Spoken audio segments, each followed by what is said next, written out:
Hello friends, मैं मिथिलेश पाठक पुनः आपके बीच में सबल 30 निःशुल्क क्विज एंड टेस्ट सेंटर के तरफ से। मित्रों, पहले हमने टेस्ट संख्या 34 का 1 से लेकर 30 तक विधिवत रिवीजन किया था। पुनः मैं उसी टेस्ट के अगले भाग को लेकर के उपस्थित हूँ। प्रश्न संख्या 31 से शुरू करूँगा आज, और आज पूरा 100 तक एक्सप्लेनेशन होगा। चलिए शुरू करते हैं प्रश्न संख्या 31 से।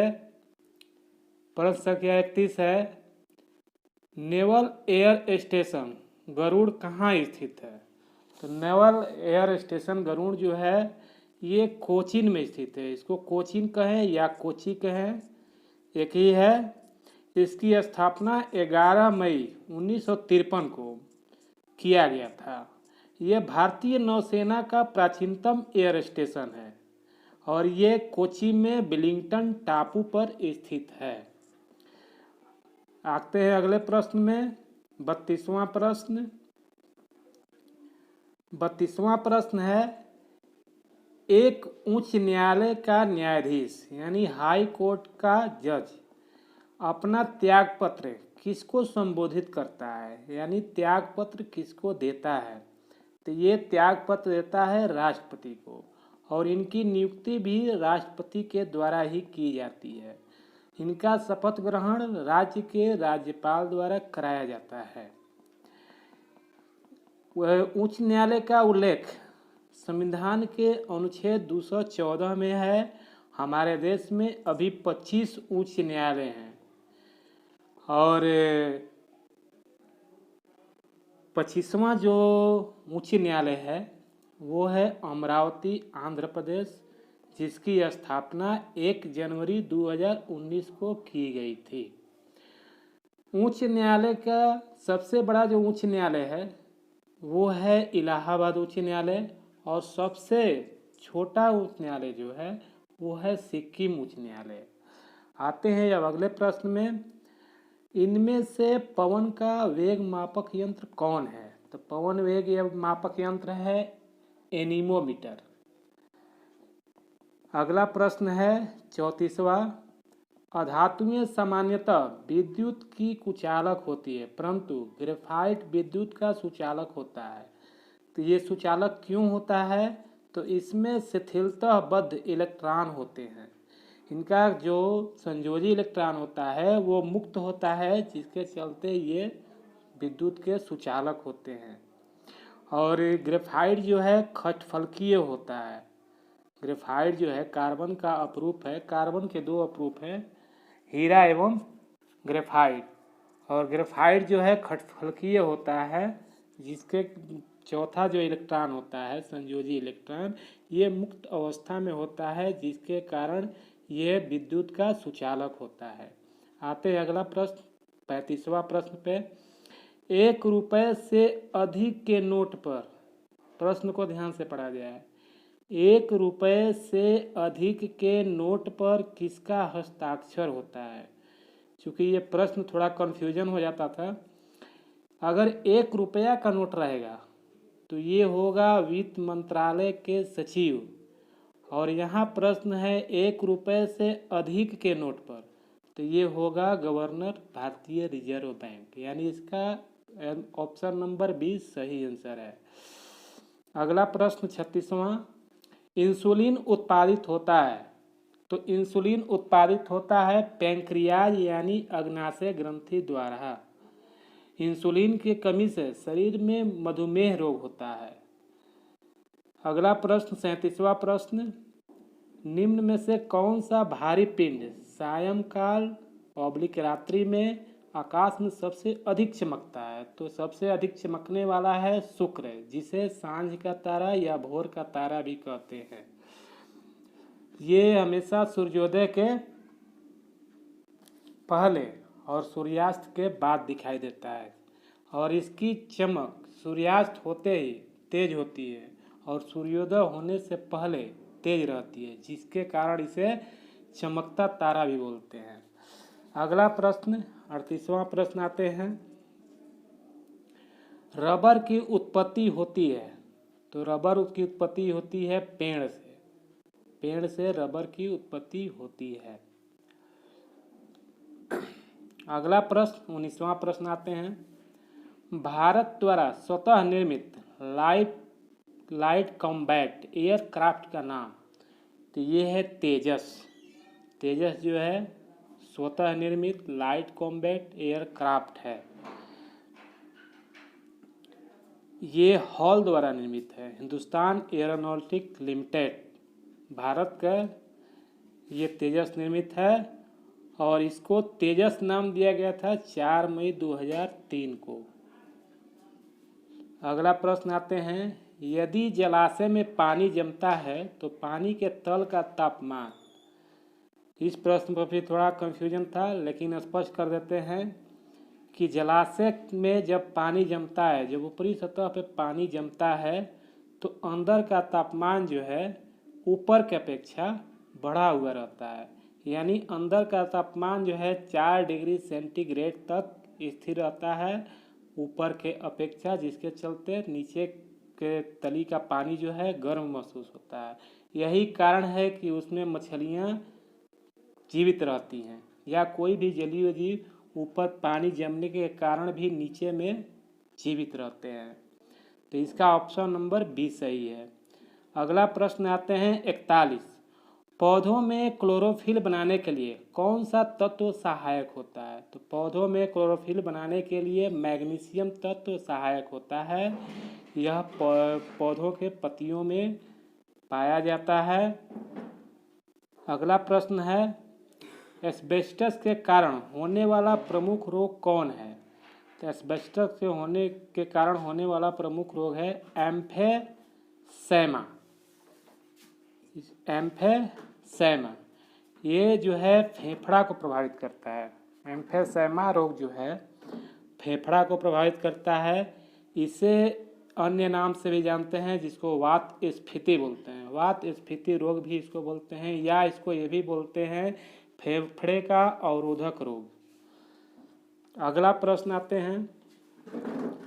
एक्स किरण का उपयोग क्रिस्टल संरचना के अध्ययन के लिए किया जाता है, क्योंकि एक्स किरणों की तरंगदैर्घ्य जो होती है वो क्रिस्टल के अंतर परमाणु की दूरी के परिमाण की कोटि के समान होती है, यानी ऑप्शन नंबर बी इसका सही आंसर है।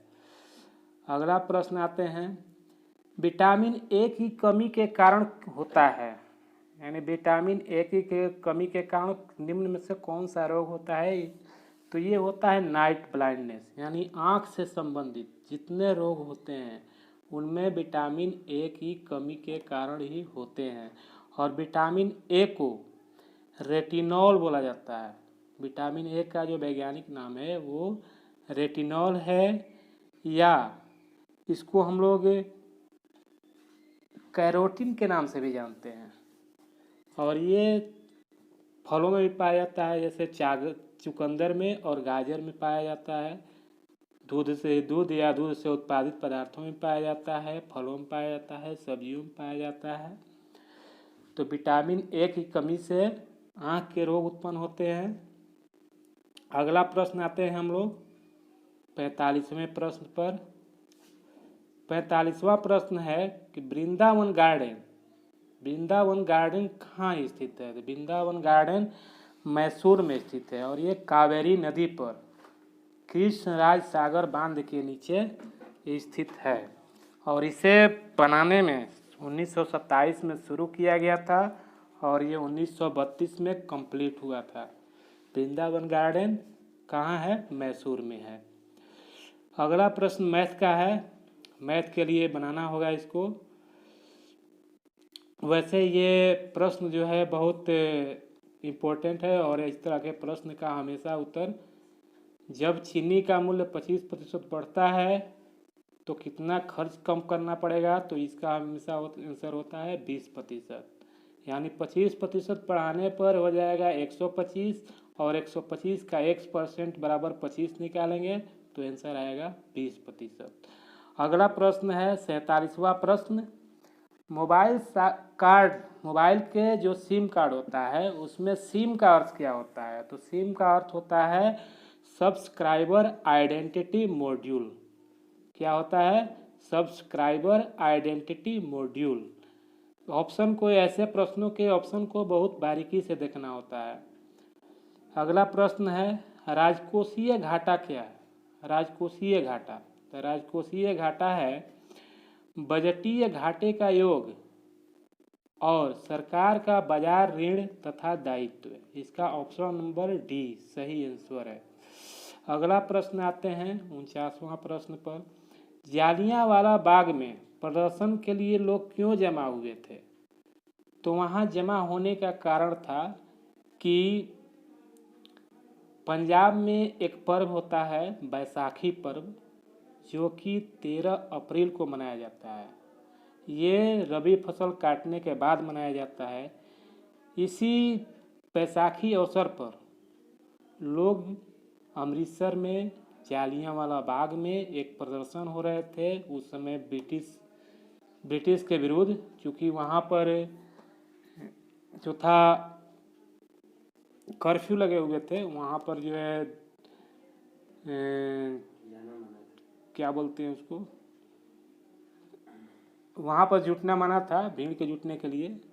लेकिन वहाँ पर स्थानीय नेता थे, वो लोग किचलू तथा सत्यपाल के बंदी बनाने के विरोध में प्रदर्शन कर रहे थे वहाँ पे। और जालियांवाला बाग में जो वहाँ का ब्रिगेडियर था डायर, जो था रेनॉल्ड डायर, उसने गोलियां चलवाई थी वहाँ पे। और 13 अप्रैल 1919 को। और ये बैसाखी के बारे में बता दें, बैसाखी जो है पंजाब का सबसे महत्वपूर्ण पर्व है, 9 वर्ष के रूप में मनाया जाता है।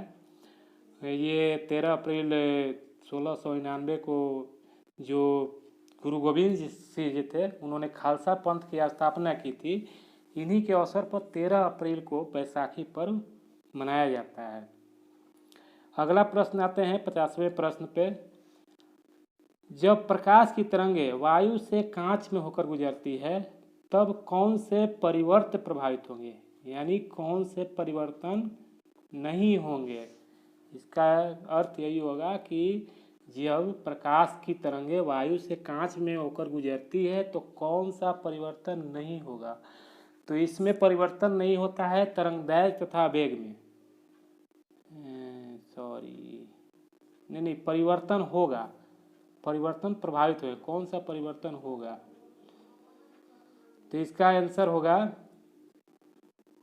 केवल तरंगदैर्घ्य तथा वेग। केवल तरंगदैर्घ्य तथा वेग प्रभावित होते हैं। जब प्रकाश की तरंगें वायु से कांच में होकर गुजरती है तो केवल तरंगदैर्घ्य तथा वेग प्रभावित होते हैं, आवृत्ति प्रभावित नहीं होती है। अगला प्रश्न 51 में आते हैं। प्राकृतिक गैस का मुख्य अवयव क्या है? तो ये बहुत इंपॉर्टेंट प्रश्न है। प्राकृतिक गैस का मुख्य अवयव हमेशा मीथेन होता है। मीथेन का सूत्र होता है CH4, इथेन का सूत्र होता है C2H5, ब्यूटेन का होता है C3H6, C3H8।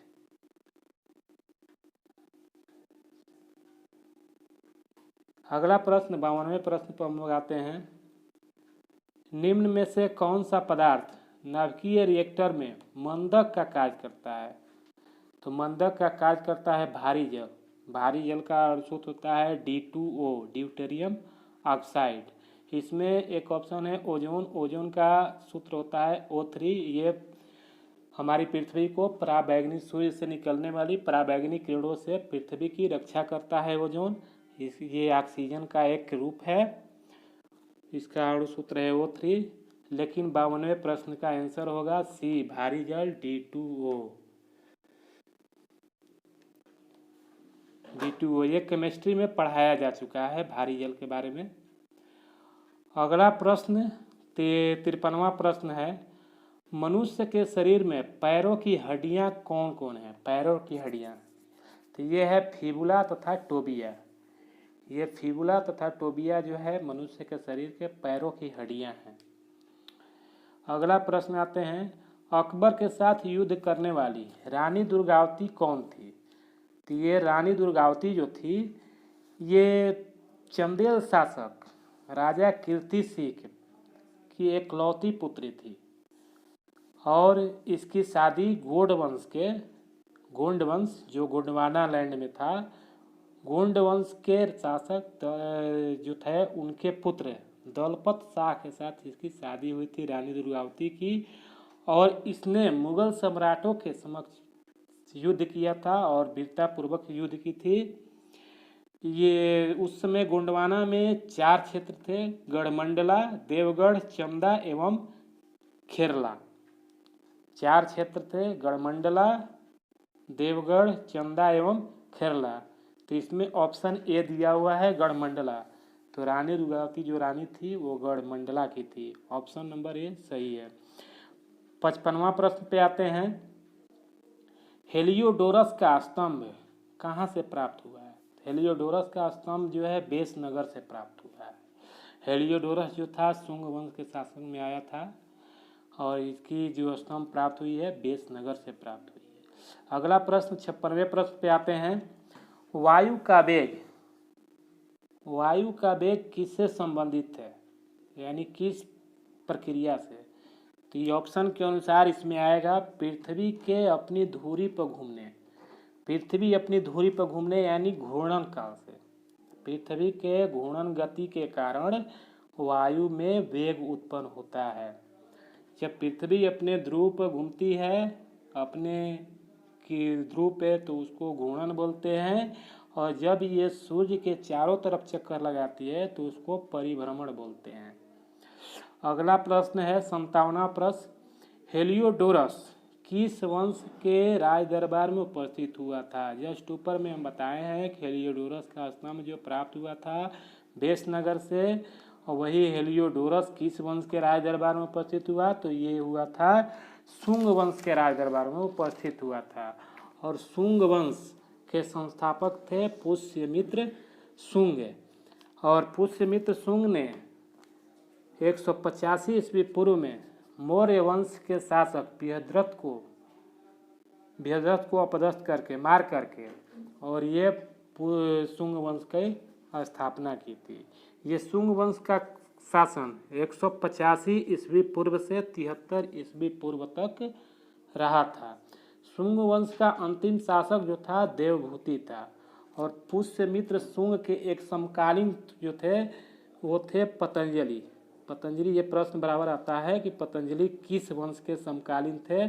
तो ये पुष्यमित्र शुंग के समकालीन थे। आते हैं अगले प्रश्न पर 58वां प्रश्न।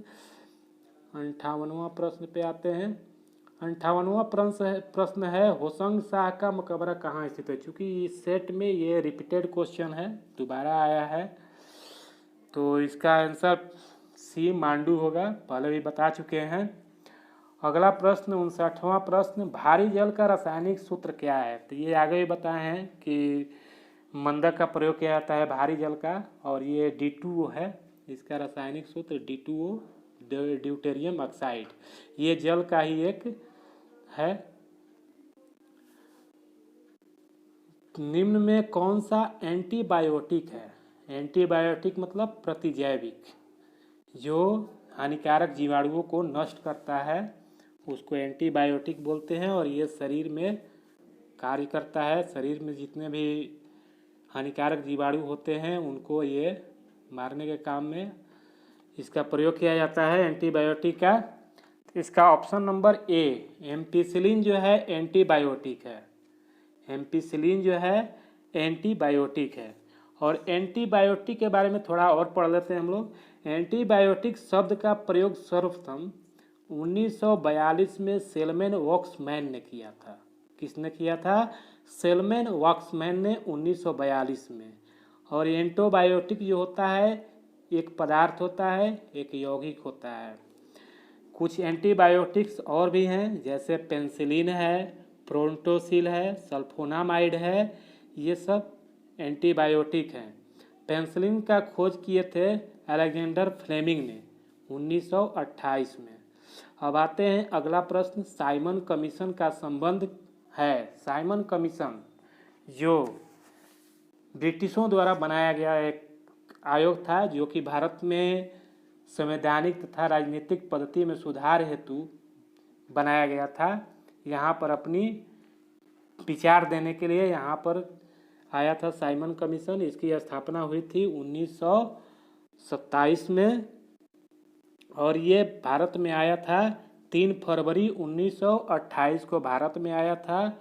चूँकि इस कमीशन के अध्यक्ष थे सर जॉन साइमन, इसीलिए इसका नाम साइमन कमीशन पड़ा। लेकिन इस कमीशन को कांग्रेसियों ने श्वेत कमीशन कहा था।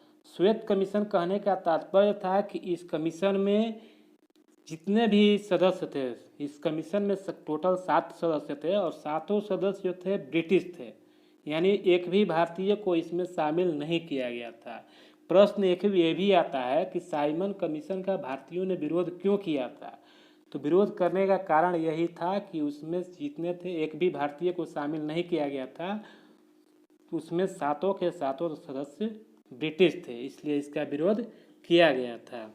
और इसी साइमन कमीशन के विरोध में 17 नवंबर 19 विरोध करते समय लाला लाजपत राय को लाठी से मारा गया था। वहाँ ब्रिटिशों ने मारा था, जिसके कारण 17 नवंबर 1928 को लाला लाजपत राय की मृत्यु हो गई थी। अगला प्रश्न आते हैं, ऑस्ट्रेलिया की मुद्रा कौन सी है। तो ऑस्ट्रेलिया की मुद्रा है डॉलर। ऑस्ट्रेलिया की मुद्रा है डॉलर। और ऑस्ट्रेलिया के बारे में थोड़ा और आगे पढ़ लेते हैं। ऑस्ट्रेलिया को कंगारू देश कहा जाता है और ये सबसे छोटा महाद्वीप है, 7 महाद्वीपों में सबसे छोटा महाद्वीप है। और विली विली यहाँ की स्थानीय पवन है और डाउन्स जो है यहाँ का घास का मैदान है। अगला प्रश्न आते हैं 63वें प्रश्न पर, मैकबेथ नाटक के लेखक कौन है। मैकबेथ नाटक के लेखक हैं विलियम शेक्सपियर। कौन है? William Shakespeare. और लियो टॉल्स्टॉय किसके हैं? तो वार एंड पीस के। ये क्वेश्चन पहले भी आया हुआ था टॉल्स्टॉय के बारे में। वार एंड पीस के लेखक कौन थे? तो टॉल्स्टॉय थे। और मैकबेथ के लेखक कौन है? तो शेक्सपियर हैं। अगला प्रश्न आते हैं हम लोग 64 यानी 64वें प्रश्न पे, सबसे लंबी नदी। सबसे लंबी नदी का तात्पर्य है कि विश्व में सबसे लंबी नदी कौन सी है। तो विश्व की सबसे लंबी नदी है नील नदी, जो कि अफ्रीकी देशों में बहती है। और ये मिस्र को नील नदी का देन भी कहा जाता है। नील नदी का देन मिस्र को कहा जाता है। और ये विक्टोरिया झील से निकलती है। अफ्रीका महादेश की सबसे बड़ी झील है विक्टोरिया झील और इस विक्टोरिया झील से ये निकलती है। और नील नदी की जो लंबाई है वो 6650 किलोमीटर है। कितनी है? 6650 किलोमीटर। इस नदी पर एक प्रसिद्ध बांध भी है जिसका नाम है आसवन बांध। ये प्रश्न आता है कि ये आसवन बांध किस नदी पर है। तो ये मिस्र में नील नदी पर है। नील नदी जो है विक्टोरिया झील से निकलती है और भूमध्य सागर में गिरती है। अगला प्रश्न आते हैं 65 प्रश्न पे, साबुन किस पानी में झाग नहीं देता है। तो ये कोई प्रश्न समझने लायक है। साबुन किस पानी में झाग नहीं देता है। तो स्वाभाविक है कि जो पानी गंदा होगा, जो पानी मिश्रित होगा यानी कठोर होगा, वो कठोर जल होगा, उसमें साबुन झाग नहीं देता है। अगला प्रश्न आते हैं, निम्न में से भारत किसका सदस्य नहीं है। तो भारत इसमें सदस्य नहीं है आसियान का। आसियान जो है दक्षिण पूर्व एशियाई देशों का समूह है। इसकी जो मुख्यालय है वो जकार्ता में है। हालांकि स्थापना इसका 8 अगस्त 1967 को हुआ था और उस समय इसकी मुख्यालय था बैंकॉक, जो थाईलैंड की राजधानी बैंकॉक है। बैंकॉक में इसकी मुख्यालय थी, लेकिन वर्तमान में इसका मुख्यालय जकार्ता में है। और इसी आसियान का जो है भारत सदस्य नहीं है। बाकी सार्क का सदस्य है, नाम का सदस्य है। ये नेम जो लिखा है ये नाम होगा, जो कि गुटनिरपेक्ष समूह है। सार्क जो है इसका मुख्यालय काठमांडू में है सार्क का। अब आगे आते हैं 67वें प्रश्न पे, निम्नलिखित में से मनुष्य के शरीर के किस भाग में उपास्थि युक्त जोड़ पाए जाते हैं।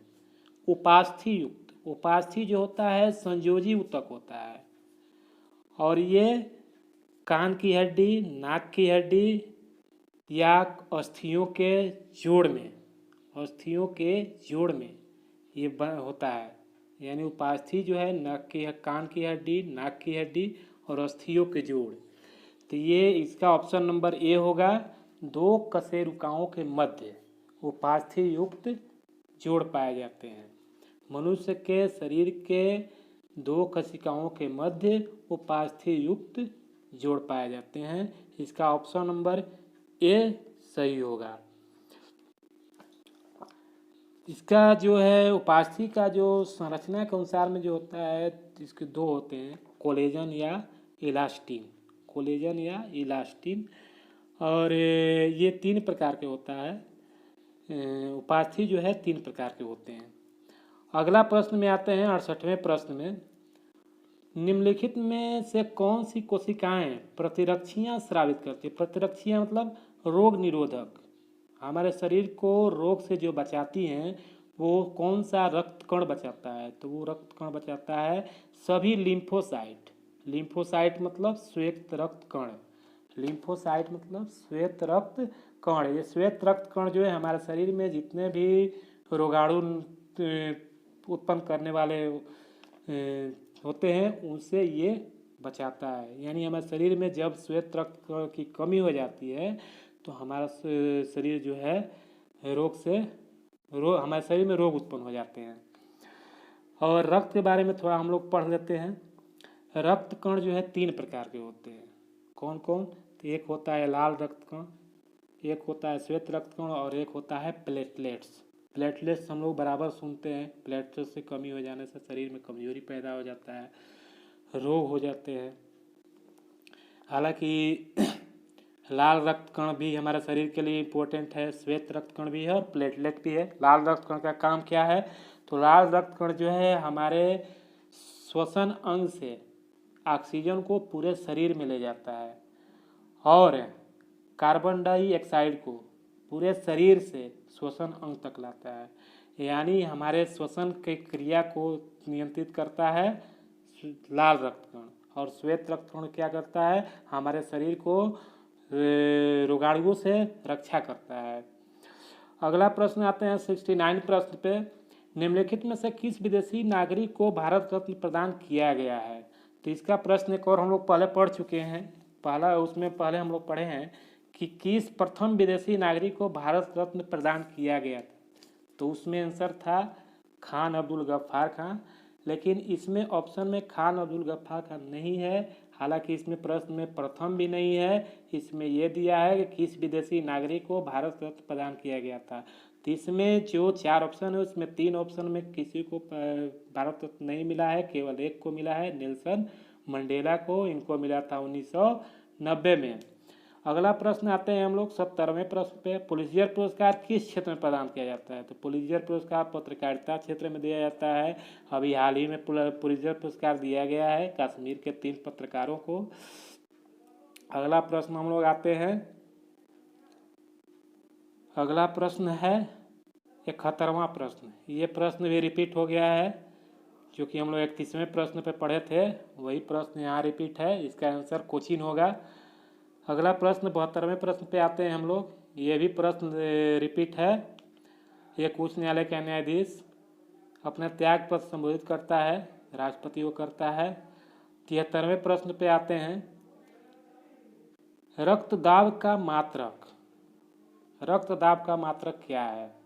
तो रक्तदाब का मात्रक है एस्फिग्मोमैनोमीटर, इसको बोलते हैं। यहाँ एस्फिग्मोमीटर ही है ऑप्शन में, एस्फिग्मोमैनोमीटर बोलते हैं इसको। ये रक्तदाब मापता है। बाकी रक्त के बारे में हम लोग पढ़े पीछे। 74वां प्रश्न में आते हैं, इंद्रधनुषीय क्रांति का संबंध किससे है? तो इंद्रधनुषीय क्रांति जो है ये फसल क्रांति से है। फसल क्रांति जो खाद्य उत्पाद क्रांति है, जैसे हरित क्रांति है, श्वेत क्रांति है, नीली क्रांति है, ये तीनों क्रांतियों से संबंधित है इंद्रधनुषीय क्रांति।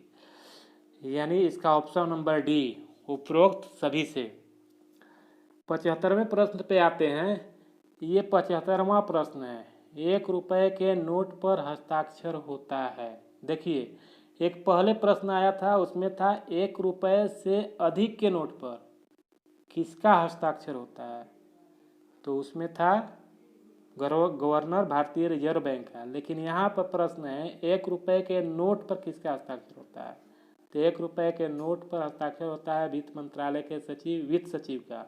और ₹1 के नोट से अधिक के नोट पर, यानी ₹1 से अधिक के नोट पर, तो वहाँ हो जाएगा गवर्नर भारतीय रिजर्व बैंक का। चलिए, प्रश्न क्लियर हुआ। यहाँ पर 76 जो है मैथ है, इसको बनाना होगा। इसके लिए कलम पे कॉपी की ज़रूरत होगी। हालांकि इसको हम ऐसे मौखिक रूप से अभी बता देते हैं। तो इसमें क्या करना होगा आपको, इसमें चाल दिया हुआ है और दूरी दिया हुआ है। इससे हम लोग पहले समय निकाल लेंगे अलग अलग, और कुल दूरी बटे में कुल समय करके औसत चाल निकाल लेंगे। अगले आते हैं अगले प्रश्न पे हम लोग, 77वें प्रश्न पे। ये भी प्रश्न है दिया हुआ है, किसी विद्यालय में, मैथ ही है, किसी विद्यालय में 660 विद्यार्थी हैं, इसको बनाना होगा। इसका आंसर होगा 385। अगला प्रश्न आते हैं 78वें प्रश्न पे। इसका ऑप्शन होगा डी। इसमें कुछ ज़्यादा कुछ नहीं करना है, ऑप्शन से लेकर के भाग कर देना है। जिस ऑप्शन से ये कटेगा वही आंसर हमारा होगा। 79 भी प्रश्न मैथ है, बनाना होगा। 80 यानी लेकर के 185 तक आते हैं, 85 तक मैथ है, 87 तक मैथ है। 88 में हम लोग आते हैं। 88 जीएस है। विश्व रेड क्रॉस दिवस किस तिथि को मनाया जाता है, तो विश्व रेड क्रॉस जो है 8 मई को मनाया जाता है। रेड क्रॉस के संस्थापक थे हेनरी ड्यूनांट। 89 क्वेश्चन जो है, भारत को 2020 के किस नंबर के सबसे बड़े भू राजनीतिक जोखिम के रूप में सूचीबद्ध किया है? भारत को 2020 के किस नंबर पे, यानी कौन से नंबर पे है, तो ये है 5वें नंबर पे, 5वें नंबर। ऑप्शन नंबर सी सही होगा इसका। केंद्र सरकार ने इंद्रधनुष गैस ग्रिड परियोजना के लिए कितने रुपए की मंजूरी दी है? तो ये करेंट है, करेंट में है 55-59 करोड़ रुपए, यानी ऑप्शन नंबर डी इसका सही है। ये उत्तर पूर्वी राज्यों के लिए है इंद्रधनुष गैस ग्रिड परियोजना। 91वें प्रश्न पे आते हैं, प्रवासी भारतीय दिवस कब मनाया जाता है? प्रवासी भारतीय दिवस 9 जनवरी को मनाया जाता है। अगला प्रश्न है, 1 घंटे में पृथ्वी कितने देशांतर घूमती है? कितने देशांतर घूमती है? अक्षांश और देशांतर को समझ लें हम लोग। देशांतर जो है ध्रुवों को मिलाने वाली रेखा है। पृथ्वी के उत्तरी ध्रुव से दक्षिणी ध्रुव को जो रेखाएं मिलाती हैं वो देशांतर रेखाएं होती हैं।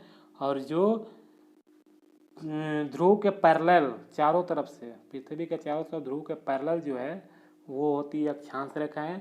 सबसे बड़ी अक्षांश रेखा होती है विषुवत रेखा, यानी भूमध्य रेखा, और ये होती है 0 डिग्री पर। और 0 डिग्री विषुवत रेखा से उत्तरी साइड में जो रेखा होती है उसको बोलते हैं कर्क रेखा, वो 23.5 डिग्री अक्षांश पर होती है। और दक्षिणी साइड में जो 23.5 डिग्री पर अक्षांश रेखा होती है वो होती है मकर रेखा।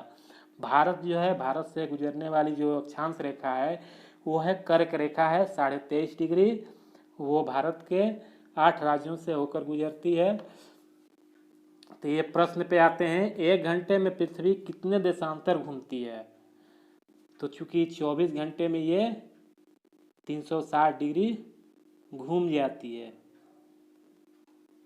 24 घंटे में पृथ्वी जो है 360 डिग्री घूम जाती है। तो 360 में हम भाग दे देंगे तो कितना होगा, 1 घंटे में कितना निकलेगा, तो 15 डिग्री। 1 घंटे में 15 डिग्री, यानी 360 में हम 24 से भाग देंगे तो 15 डिग्री आंसर आएगा। ये हालांकि याद करने में 15 डिग्री याद कर लेते हैं, 1 घंटे में 15 डिग्री। चलिए अगला प्रश्न है 93 हमारा। नेफ्ट यानी NEFT का पूरा नाम क्या है? ये बैंकिंग प्रणाली से संबंधित है, ट्रांसफर मनी ट्रांसफर से संबंधित है ये।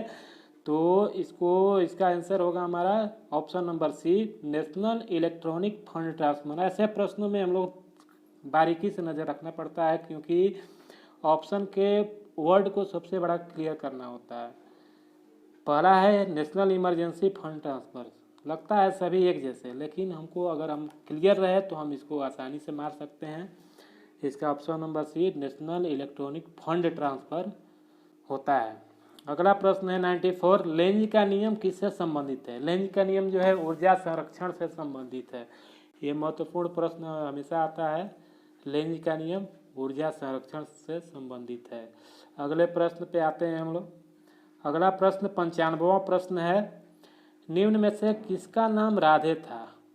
तो ये राधे था कर्ण का नाम। ये महाभारत का पात्र है कर्ण, और इसको राधे के नाम से भी जाना जाता है। इसे अंगराज के भी नाम से जाना जाता है। अर्जुन को सब्यसाची के नाम से जाना जाता है। सब्यसाची का अर्थ होता है बाएं हाथ से तीर चलाने वाला। श्री कृष्ण को वासुदेव के नाम से भी जाना जाता है। अगला प्रश्न आते हैं हम लोग 96वें प्रश्न पे, सर्वाधिक उपग्रहों वाला ग्रह कौन सा है?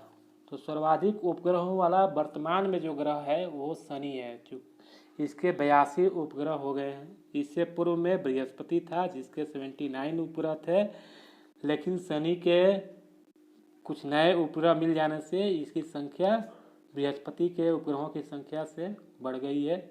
इस शनि के उपग्रहों की संख्या 82, बृहस्पति के ग्रहों की संख्या 79, यानी शनि के उपग्रहों की संख्या सर्वाधिक है। और दो ग्रह ऐसे हैं जिनके कोई उपग्रह नहीं है, बुध और शुक्र। बुध और शुक्र ग्रह जो हैं उनके कोई उपग्रह नहीं है। और सबसे बड़ा उपग्रह जो है बृहस्पति का है, जिसका नाम टिटॉन है। टिटॉन उपग्रह जो है बृहस्पति का सबसे बड़ा उपग्रह है। अगला प्रश्न आते हैं 97 प्रश्न पे, सूर्य का निकटतम तारा कौन है? तो सूर्य का निकटतम तारा है प्रोक्सिमा सेंचुरी। सूर्य का निकटतम तारा कौन है? Proxima Centauri. और पृथ्वी के सबसे निकट तारा कौन है? सूर्य। पृथ्वी के सबसे निकट तारा कौन है? सूर्य। और सूर्य का निकटतम तारा कौन है? Proxima Centauri. अगला प्रश्न आते हैं 98 में, कोविड-19 से भारत के किस राज्य में पहली मौत हुई? कोविड-19 से पहली मौत हुई थी कर्नाटक में। और कोविड-19 का पहला रोगी भारत में जो मिला था वो केरल में मिला था। चलिए अगला प्रश्न आते हैं 99वें प्रश्न पर, हाल ही में किस राज्य ने अपने यहाँ लॉकडाउन को 29 मई तक बढ़ा दिया है? यानी लॉकडाउन जो थर्ड है उसको 29 तक बढ़ाया है। वो राज्य है तेलंगाना। तेलंगाना राज्य ने अपने यहाँ लॉकडाउन को 29 मई तक बढ़ाया है। अगला प्रश्न है 100वां प्रश्न, हुमायूं नामा की लेखिका गुलबदन बेगम हुमायूं की क्या लगती थी? हुमायूं की बहन लगती थी गुलबदन बेगम। तो ये हमारा 100 प्रश्न हुआ टेस्ट नंबर 34 का हम सॉल्यूशन के साथ। उम्मीद करता हूँ कि आप सभी को हमारा सॉल्यूशन जो है अच्छा लगा होगा। आप अपना कमेंट, समीक्षा जो भी है आप कमेंट बॉक्स में देंगे। और हम जल्द ही अगले टेस्ट के साथ, जो 35वां टेस्ट है वो 16 मई को रात को 10 बजे व्हाट्सएप के माध्यम से होगा। व्हाट्सएप नंबर दिया हुआ है 8409005366। इस नंबर से आप इस सेंटर के व्हाट्सएप ग्रुप से जुड़ सकते हैं। ये निःशुल्क क्विज एंड टेस्ट सेंटर है। इसी के साथ आप सभी को धन्यवाद। मिलते हैं फिर अगले सेट में विश्लेषण के साथ।